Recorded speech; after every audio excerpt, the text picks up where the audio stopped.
action, action. Lights, camera, action. Let's go. Lights, camera, action, action. Pop up a little, pop up a little. Yo, guns get. I'm talking with John Winsor. John is the head of a fabulous new agency called Victors and Spoils, a both controversial and really cool agency founded on the principles, at least in part, on the principles of crowdsourcing. John is famous for oh so many things, among them this book, Flipped, which how bottom-up co-creation is replacing top-down innovation. John, you'll forgive me for not memorizing the subtitle.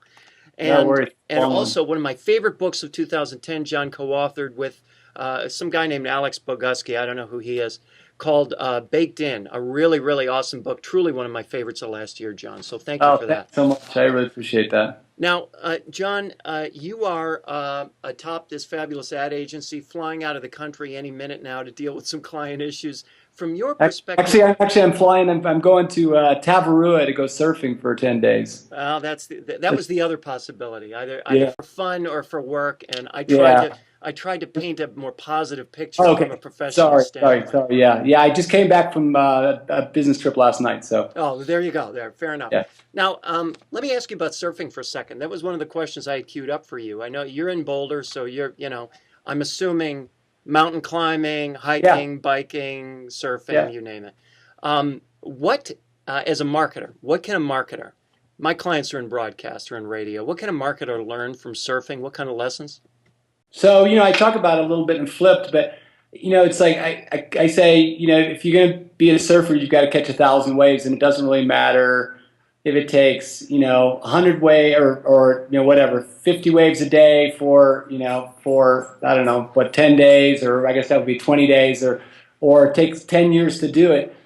You just got to do stuff and try and fail a lot. And I think that's what surfing's taught me is, like, especially in this environment of marketing right now, in everything, whether it's broadcast or social media, there's just so much going on, so many opportunities. You've got to, instead of placing one big bet, you've got to place a lot of little bets and nurture them along. And the wonderful thing is that there are tools now to measure all this stuff, so you can really use all the tools out there to kind of dial things up and down and see where things are going. But it creates a lot more opportunity to really find and explore the best way to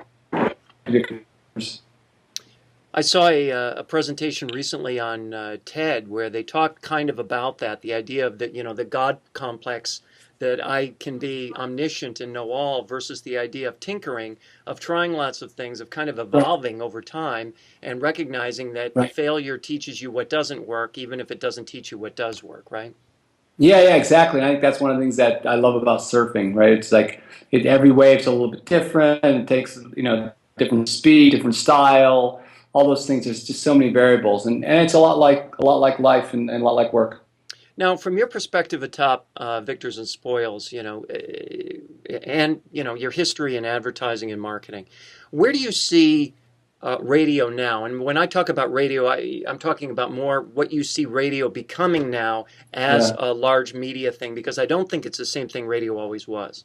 Yeah, no, I agree totally. I think what's really, really cool about radio is that it's become very shareable and portable, and one of the things I love to do, I travel a ton, and especially for work, and I love work, waking up in New York City or in Paris and hitting my iPad NPR app and listening to the radio. And I think one of the things that's great about radio is it's such a centering thing, right? It's such a good way to be connected with your community, and because of if you can leverage digital technology, as radio is starting to do, it gives people to have a sense of place without actually physically having a sense of that sense of place. So for me to wake up in the morning in Paris and listening to that day's NPR, it makes me feel like I'm kind of part of my routine and understand what's happening, especially on Colorado public radio. And from your perspective in marketing and branding and as a radio user, to what degree do you see broadcasters kind of embracing those digital tools, not just on the public broadcasting side, but on the commercial side? Yeah, I think a lot of people are doing it, right? I think what's cool is that, like every other piece of medium right now, there's this kind of radical democratization. So, you and I are having this great conversation on Skype, and, Skype's, it doesn't cost anything to do. And so the cost of production has gone way, way down. and it just means that a lot more people can be in the business of broadcasting things. So radio is becoming more things to more people, and I think personally I like that, because I think what's happened is it makes mediums way more healthy, way more productive. There's been a trend in media, in all kinds of media, to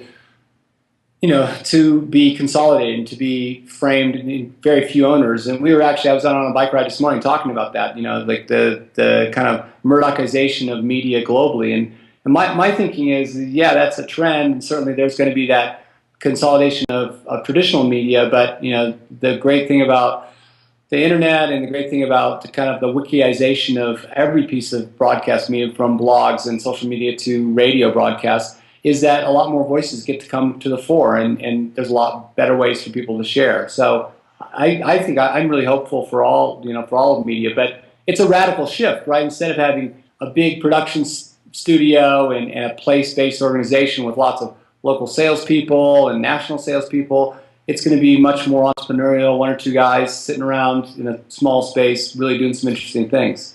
Well, you can see why broadcasters have an issue with that, right? Because the Sure. idea that their model could be co-opted by one or two guys sitting in a bedroom doing something interesting Right. is immensely unnerving. Yeah. How does a media entity that scales, a large-scale media entity, especially radio, how does it adapt to that kind of reality, that kind of world?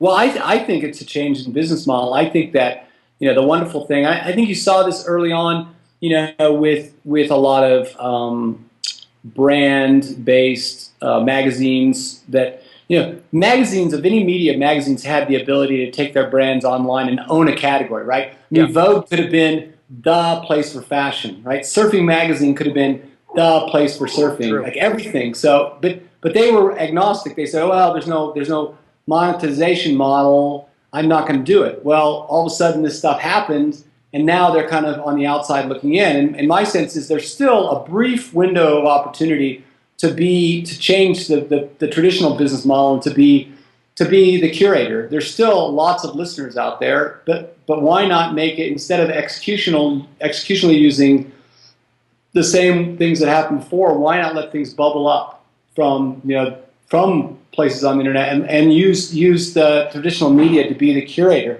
because they have the listeners, but it's kind of the ability to marry both worlds, right? Or to marry both worlds. Who decides what good content is? It's the consumer.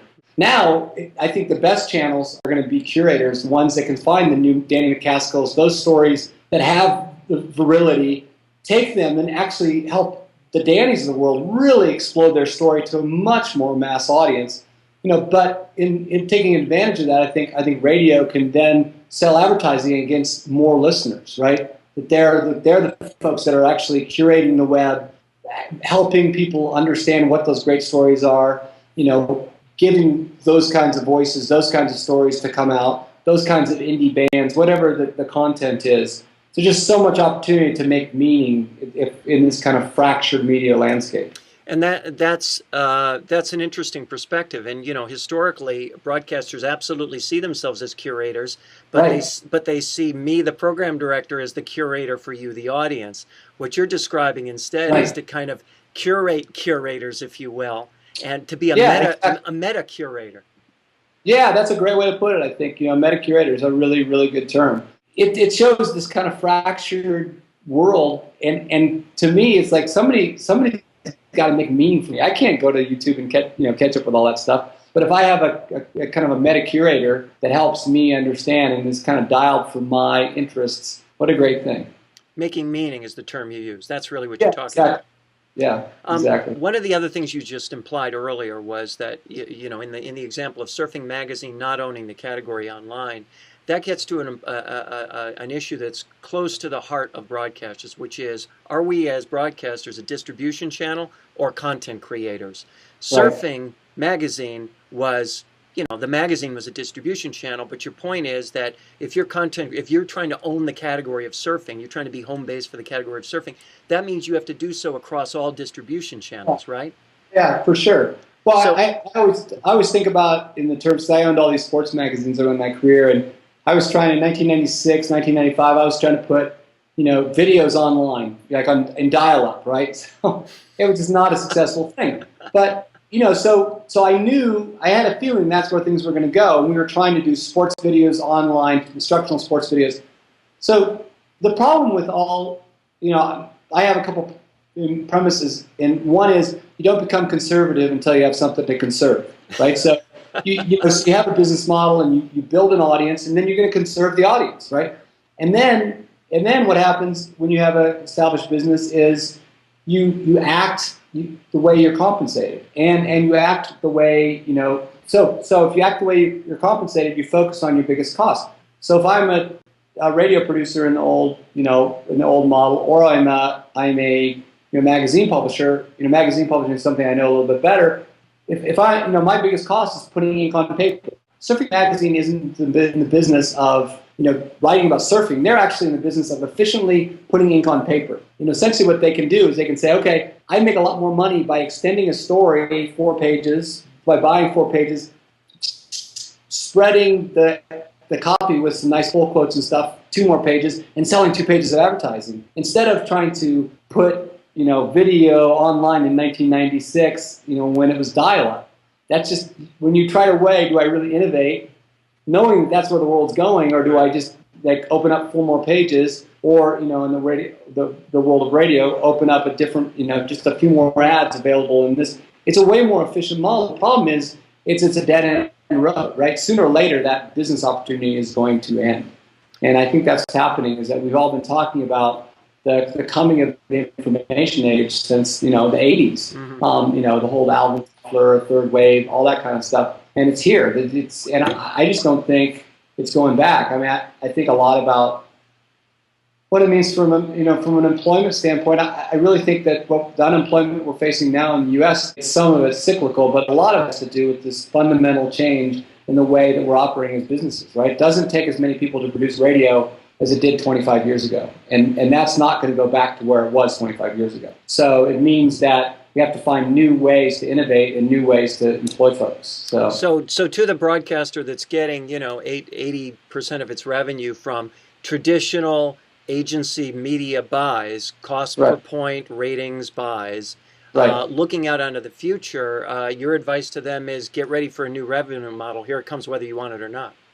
Yeah, exactly. I mean, I think it's it's like the wave thing, right? You just got to go try a bunch of things, and back to surfing, you got to go, throw yourself on a wave, and you're definitely going to fall. You're definitely going to have deep wipeouts, and but I think the key is you find opportunities to have little wipeouts, right? You're not going to go paddle into some double overhead barreling thing if you've never been on a surfboard before, and so that maybe. I'm definitely going to fall. I'll tell you that right now. In your book, Baked In, the whole premise of the book really was about the idea that the marketing is baked into the product. Yeah. And what does that mean? And I'm trying to think of this as a broadcaster. I've got this radio station, this radio group. What does it mean to have my marketing baked into my product? Yeah. I mean, I think, you brought up in the beginning of the conversation KBCO. I mean, to me, KBCO was the model, right? It was way beyond a radio station. It was KBCO and Boulder represented a cultural movement. It represented, their studio sessions. It represented bringing musicians into town. It represented, I can't remember what was the name of that crazy event at the reservoir. It was huge. I'm blanking out on it, but I know exactly what you mean. Yeah, they don't do that anymore. What's that? They don't do that anymore. No, they don't. And it's because they've gotten bought up and they're trying to be efficient, right? They're being efficient by stripping everything else away. And I think what's going to happen is radio stations have to go back to that, right? They have to go do new kinds of events, get people involved culturally, own a marketplace, not own the broadcast portion of the market, but actually own the community. Do you remember that I guess once every other year or so back in the day, KBCO would change out all the spots on the air for one day and project them into the future? Exactly. There was all that stuff, fun stuff, right? But to me, that was way beyond what a radio station should classically be doing, right? And if you look at it from a cost-benefit analysis at the time, people would say, that's ridiculous. Why are you doing these events, and why are you doing all this other stuff? But what happened was that's what made them own that community. That's what gave them the ability to be successful and to have this ownable, defensible programming. What I hear you saying is that, you know, the success is an outcome of Right. a why, right? Which is really compelling. Yeah, exactly. That's totally right. That's totally right. And I think that's, you know, that's what people want to buy into, and it doesn't matter what it is. And, you know, we all want to be part of a community. I think that the one great thing that Facebook has proven is that, you know, community is still hugely important for all of us.